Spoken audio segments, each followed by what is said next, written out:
Matt Walsh has dropped the ball big time.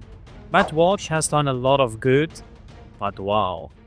Context: Pope Leo XIV placed a block of ice. He emphasized that God is the Lord of our world, and then people were singing the words of Saint Francis of Assisi's Canticle of the Creatures, while people were waving a big blue cloth symbolizing water. What is the problem? Well, if you did not utilize all of your intelligence that you do have, and you were rash, ignorant, and honestly just acting ridiculous, you would call everyone communist and that people are taking part of a weird pagan earth worshipping hippie ritual. Yeah, because communists like Catholic priests and they desire God's blessings. And my personal favorite, you are a weird pagan earth worshipper for waving a cloth while singing the words of an amazing Catholic saint. For someone who portrays himself as a logical person, fighting against the craziness of the world and trying to expose other people for not utilizing logic, Matt Walsh ended up being the very same type of person he critiques. And when he got called out for his horrible commentary, which is causing Protestants to feel justified for not being Catholic, and for causing people to second guess whether to even continue their RCIA process, instead of thinking long and hard and repenting of his slanderous and scandalous remarks, he just doubles down that the Pope took part in a pagan ritual. It is the Pope's fault that people are not becoming Catholic. I'm just a poor victim commentating on it.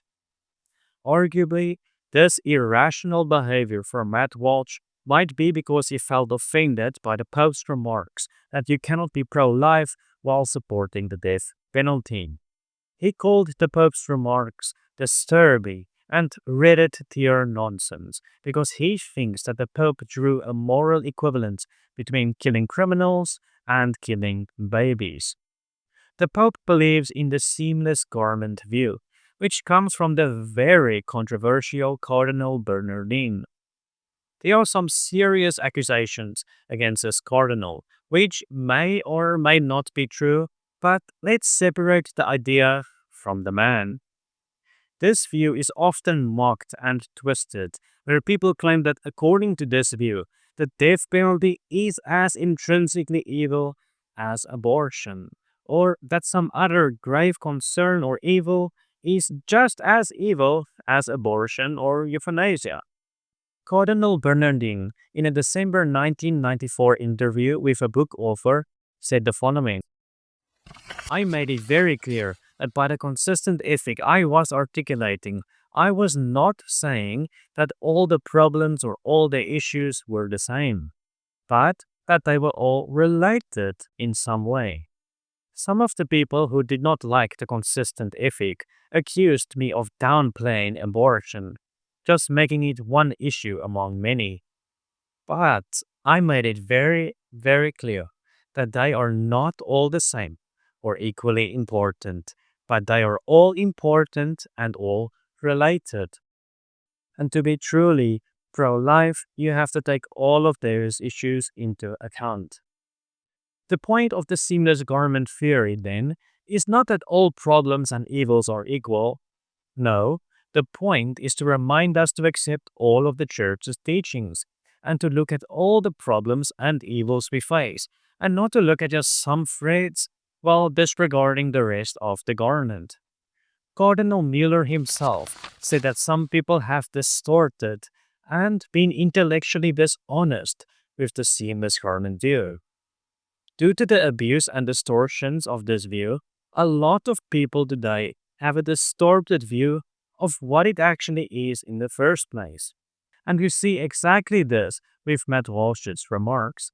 He does not know what the Pope is talking about, so he is basically insulting the Pope's intelligence by misrepresenting the Holy Father as saying that there is a moral equivalence between abortion and capital punishment, saying it is moral madness, Reddit tier nonsense, and very disturbing. If you do not know what someone is talking about, then a lot of things can appear to be nonsense. Matt Walsh also tried to justify the death penalty by appealing to the Bible. God himself prescribes the death penalty in the Bible. Is the Pope saying that God is not pro-life? And that if the death penalty is truly an attack on dignity of the human person, if that is true, then God himself is guilty of permitting and even prescribing an attack on the dignity of the person, which would mean that God is not morally perfect. So, I am sympathetic to this question because it is a normal question that people ask. However, the part about God permitting certain evils to take place, well, let's be real, that is just a common experience of daily life. That is why we make a distinction between God's desired or antecedent will versus God's permissive will. For example, God permitted World War II. He permits a lot of evil to take place every single day. Through Moses, God permitted divorce in the Old Testament. God does not desire these evils, but he allows them to happen. But how about the aspect about God prescribing a supposed evil? Well, people are forgetting that God is the author of life and death. God can give a special divine command or permission to do something that can excuse certain actions. Saint Thomas Aquinas explained this in a lot more detail, but he summarized it well when he said, consequently, when the children of Israel, by God's command, took away the spoils of the Egyptians, this was not theft, since it was due to them by the sentence of God. Likewise, Abraham consented to slay his son. He did not consent to murder, because his son was due to be slain by the command of God, who is the Lord of life and death. And just to clarify, St. Thomas Aquinas affirmed the death penalty as legitimate for guilty individuals. However, St. Thomas Aquinas teaches that since God is the author of life and death, he can command certain acts that, without divine command, it would be intrinsically evil. But it is not intrinsically evil since God, the Lord of life and death, is the one commanding it. As a result, you cannot justify the death penalty by just appealing to the Bible. Ultimately, God can justly kill or stop sustaining the life of any one of his creatures, and he can give permission to people in limited circumstances in order to execute his judgments in those historical contexts. Executing such judgments without God's explicit command or permission would be unjust. And this is very, very important because people think that, oh, if I just quote this Bible verse where God commanded the death penalty, then that's it. But no, this is extremely overly simplistic.